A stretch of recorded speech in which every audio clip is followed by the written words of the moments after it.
that darkness peering. Long I stood there, wondering, fearing, doubting.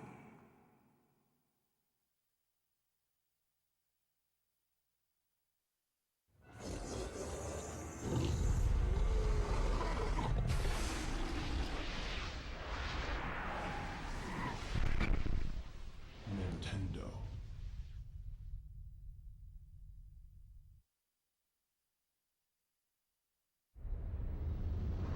You too will come to understand fear as I have.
Hey, it's Misty, and welcome to Eternal Darkness, Sanity's Requiem, for the Nintendo GameCube.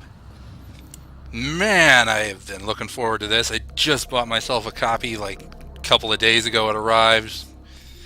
This game's kind of expensive. A used copy is like 35, 30, 40 bucks. And that's usually without the manual.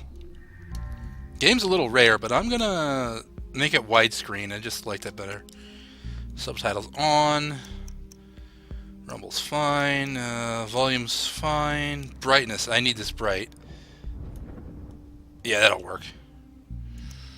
That's fine. Save. Save. Alright. And I'm just going to jump right into this.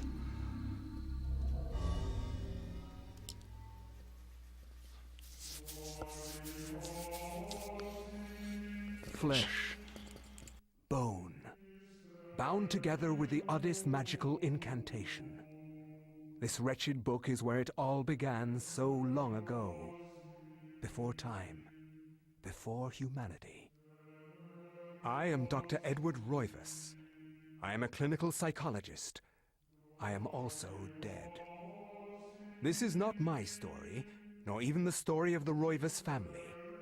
It is the story of humanity. Like it or not, believe it or not, as you will. Your perceptions will not change reality, but simply color it. Humanity has been on the edge of extinction for 2 millennia, ignorant of so much and dependent on so few.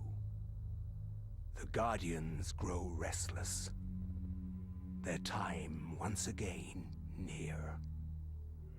Whether by fate or misfortune, my family has crossed their path, and they didn't take kindly to it. Their attention turns to my granddaughter, for she is the last of my line, and the last hope for humanity.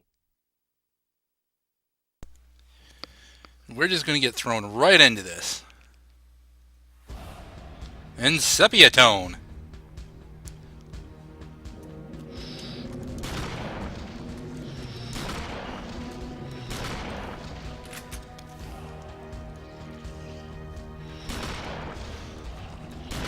Oh, they're coming out the woodwork. They're just appearing. I can't kill them all. Oh, I'm out of ammo.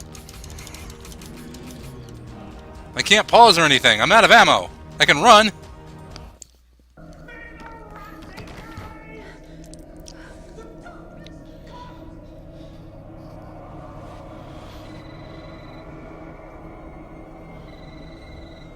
Remember me, Alex.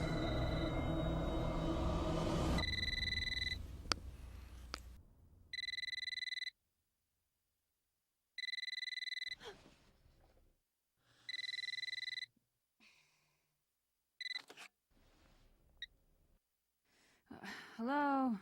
Miss Alexandra Roivas? Yeah, who's this? This is Inspector LaGrasse of the Rhode Island Police. I'm sorry to disturb you, but there's been an accident with your grandfather. I'll be on the next flight out.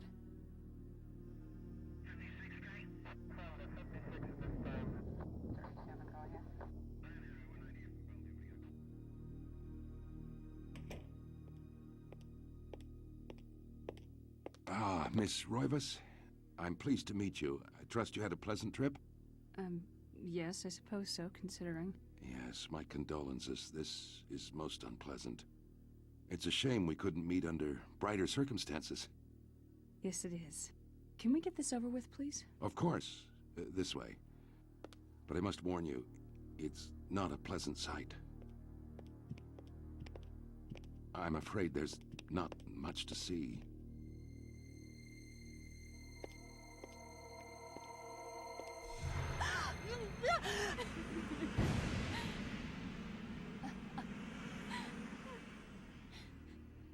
Miss Roivas, is that your grandfather, Edward? Yes, it's him. He's wearing our family ring. I don't understand. Why are you showing me this? Can't you check dental records or something? What is wrong with you? I'm sorry. It's my job, lady. You're the only living relative, and no, we can't check dental records. There's no head. None of this makes sense. There's no sign of intrusion, and there was certainly a lot of force used here. I have never seen anything like this in my 20 years on the force. We have no evidence except for the body, and what's left doesn't say much. Ugh, we don't have a single clue. Well, you better find out who did this. I'm not leaving Rhode Island until you do. There must be some clue in this old mansion revealing what happened. I want answers. So do I. I wish I had some. 2 weeks later. Shocked by her grandfather's mysterious death and frustrated at the incompetence of the local police, Alex vows to uncover the truth. She decides to search the mansion, the place where Edward conducted his research. If there was a tie to his past, and possibly a tie to his murderer, it would be here. Yeah, I had to turn the brightness up so I could, see anything at all.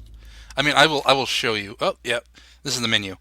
This is manipulation of inventory items within the current room. Equip stuff, check stuff. Map. Cutscenes. Cinematics, as they call it down there. Anyway, here. Let's just, brightness adjustment. I will take this down to where it started. Can you see anything? I mean, I can, but that's just where the light's shining in, and I can't play like that. I'll put it here. I just want to see. No, I need a little brighter than that.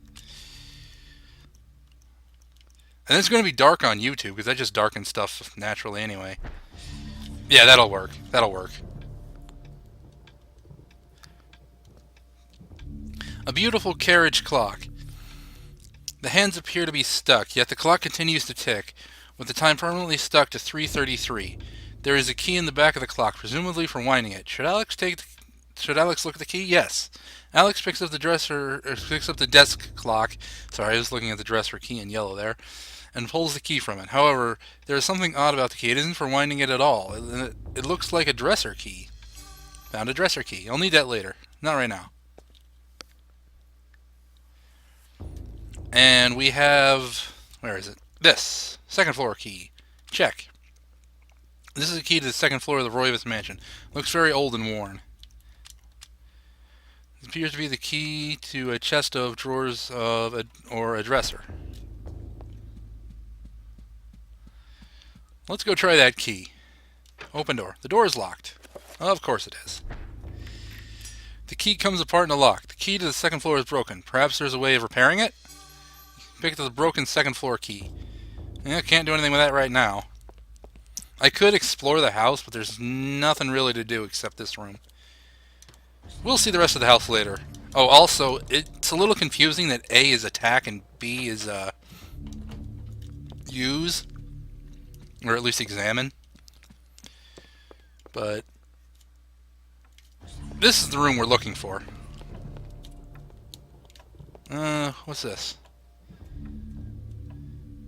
No details, just looking at a painting. Yeah, you'll notice I'm, like, purposefully ignoring the clock. This looming grandfather clock seems to stand ominously in the corner, gazing on this empty room with an almost patriarchal air. Use blah and blah to adjust the clock hands. Should Alex adjust the clock hands? Yes, and we got a couple of clues. One in the opening cinematic, where Alex woke up at 3:33, and I'm going the wrong way for some reason. I kind of thought the little hand was the minute hand for a second, and now I'm going the wrong way again.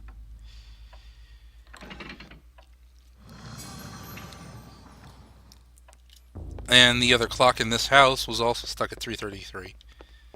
So that tells us what we're doing. Open the door.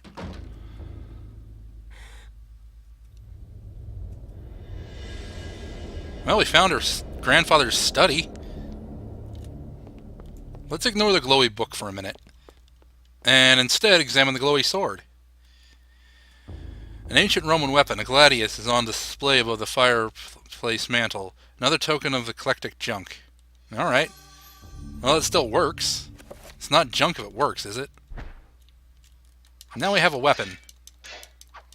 Not that I can really do much with it. A diabolic drawing of a stack of human bodies, each one cemented into place. What twisted psyche could have executed this drawing? Though disturbing, it is meticulously rendered down to the subtlest details. The precise anatomy of fractured bones and the convulsions of spines and ribs intertwine into a mesmerizing sight. Ew. Now let's examine the glowy book. A leather-bound antique book rests upon the cluttered desk. Should Alex read the book? Yeah, why not?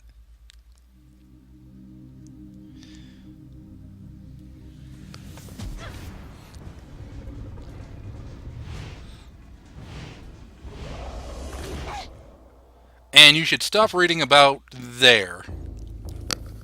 I had no knowledge of what was to come, nor did I care. How the knowledge changed me, it will also change you. As you read this, you will come to learn fear as I have. You too will come to understand, or you will perish. To think that once I could not see beyond the veil of our reality. To see those who dwell behind. My life now has purpose, for I have learned the frailty of flesh and bone. I was once a fool.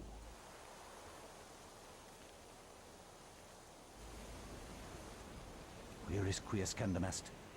Where is conservandi? Facusatis aquae sumat, et animus eorum conferma.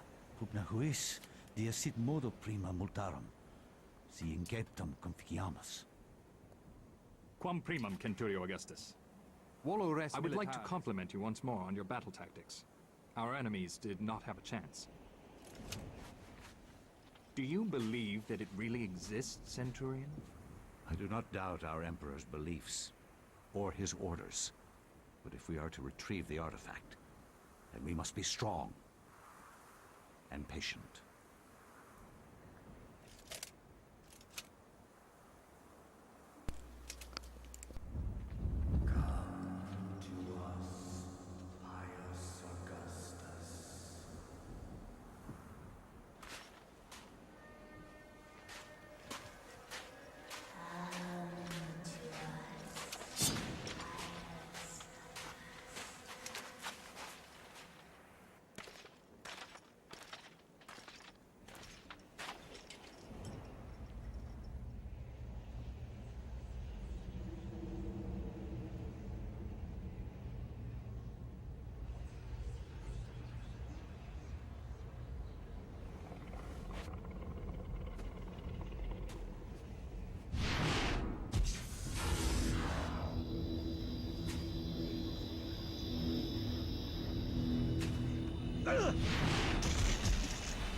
And spinny camera. Speaking of spinny, whee. Anyway, I love that cutscene. It's really, really good because it shows you that we're back in the past in Roman times, and they're speaking ancient Roman, but we're reading about what happened, right? So even though it's chronicling ancient Roman, we can actually that was something else I wanted to show. We can actually see that we can read it even though they're speaking a different language, which kind of hints that there's something up with this book. Also, you do have quote-unquote stamina. You can't really see a bar or a meter or anything. It just kind of happens. It's usually not a big deal. There are a couple of places it is. But anyway, the dais on the floor is finely crafted, inlaid with gold and gems that Pius can't identify. A strong linear design is situated in the middle and is equally unknown to the Roman soldier. A ladder leads into the dank heart of the labyrinth. Danger lurks beneath, yet Pius's courageous resolve does not buckle. Should Pius climb down the ladder? Absolutely not. He's going to do it anyway, because I'm going to make him.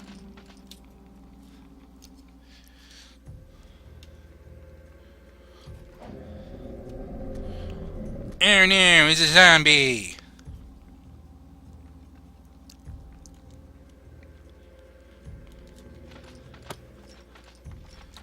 Do not go past these two torches, because you can kind of see alcove to the left there. There's another zombie in there, and I think there's one to the right too. Now I'm kind of at an advantage having played this before, but if you're just mashing the A button to attack, which you can, it's also fine. Yeah, there are two more zombies here. But if you aim by pressing the R button, and then you like move the control stick, you can aim at body parts, and that's really cool that you can basically disarm your opponent. Quite literally. And sometimes it's really useful. Sometimes it's not as useful, but it's always useful. Granite block. Let's pick up the granite block. That is a symbol you're seeing on the right of my screen. I'll explain what that is later. Whoop. Let's get rid of that. And get rid of that. And get rid of that. And that. And maybe some of that. I'm finishing these guys off for a reason. It'll be important later. Another granite block. Let's pick that up. I could have just ignored them, picked up the block, and ran into here. I'm going to try and do something that, well, as long as I don't get hit here, something interesting happens. And it's a good thing I practiced a little, even though it wasn't technically practice. Let's just ignore these guys.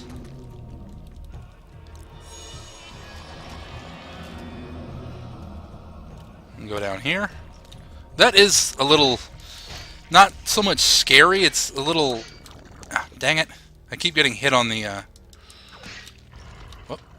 Didn't want to get hit there. There we go. That's what I wanted to do. When the... it kind of makes you jump a little when the torches crackle, even though it's... I guess it's a bit of a jump scare, but it's not really meant to be one. I do have all three yeah, okay.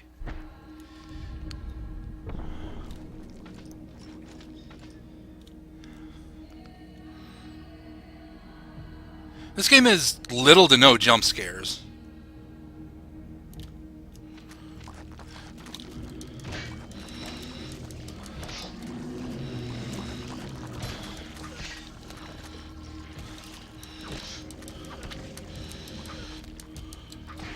Whoop. These guys will just die on their own if you leave them alone. Or at least they're corpses. I mean, they're already corpses, so... they're... corpses?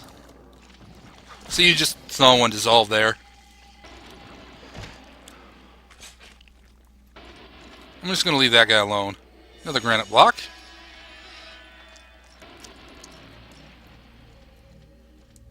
You can put these in any order. Whoops, that's not the right block. I believe it's this one. I was about to put the red block in the blue thing. That doesn't make sense. You don't really have to put these in any order. I just want to do the two on the far sides first.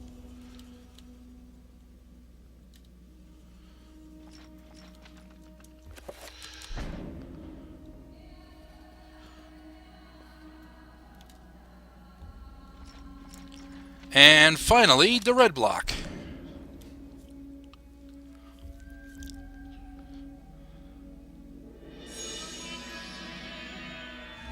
And the gate's unbarred. I suppose it's more of a door being unbarred than a gate, but it's a gate of bars that are now no longer a gate.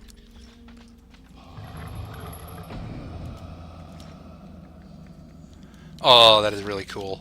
You could just hear that whispering Pious. Here's where it tells you about this. Pious, you must prove your worth by destroying the statue. Pressing R will enable you to select which target to attack. Releasing L slightly and then pressing it again will cycle between multiple targets. Pious can attack specific body parts when locked onto an enemy by moving that and pressing that. Use that, and that to attack the arms. Or this to attack the head. Arm, body. Very, very cool symbolism right there.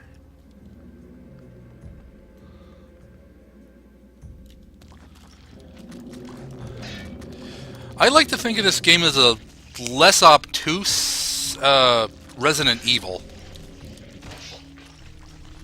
I don't really need to kill them if they're just going to amble around now. A button is attached to a button attached to a small pylon softly illuminates the room.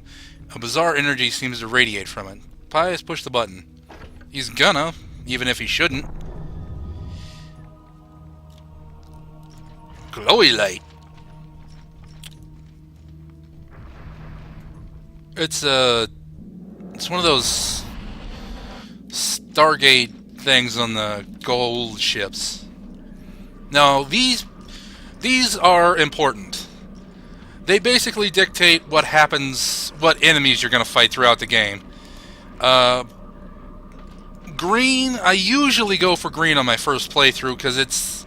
the enemies are physically the weakest, but you're least likely to die, I think, if you're going to go with the blue one. But I think the hardest one is the red one, and screw it, I've played this game a lot, I can probably take it.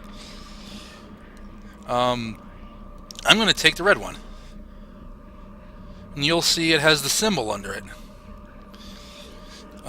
Strange sculpture resembling a red-clawed worm mysteriously floats above the pedestal. Now, I'm not going to take it just yet, though. I want to examine all three of them.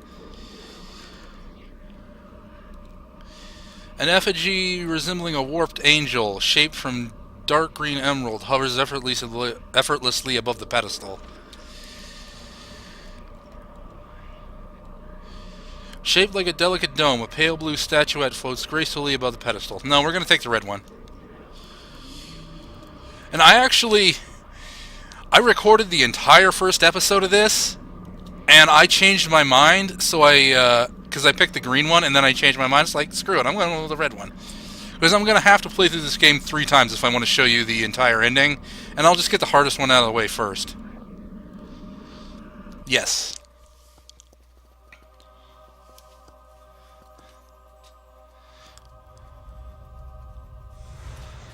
Beamy lights!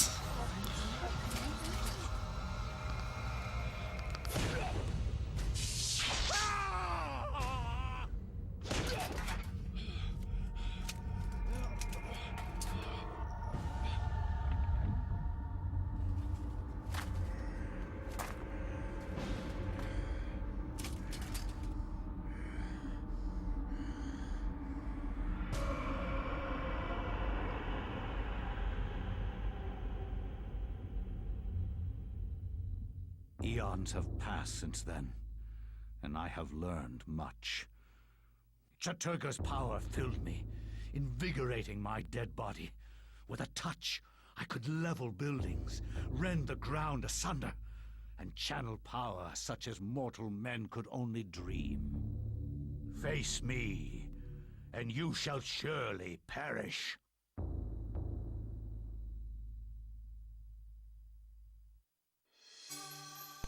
Alex got the Tome of Eternal Darkness. I don't know if that's a good thing, but maybe.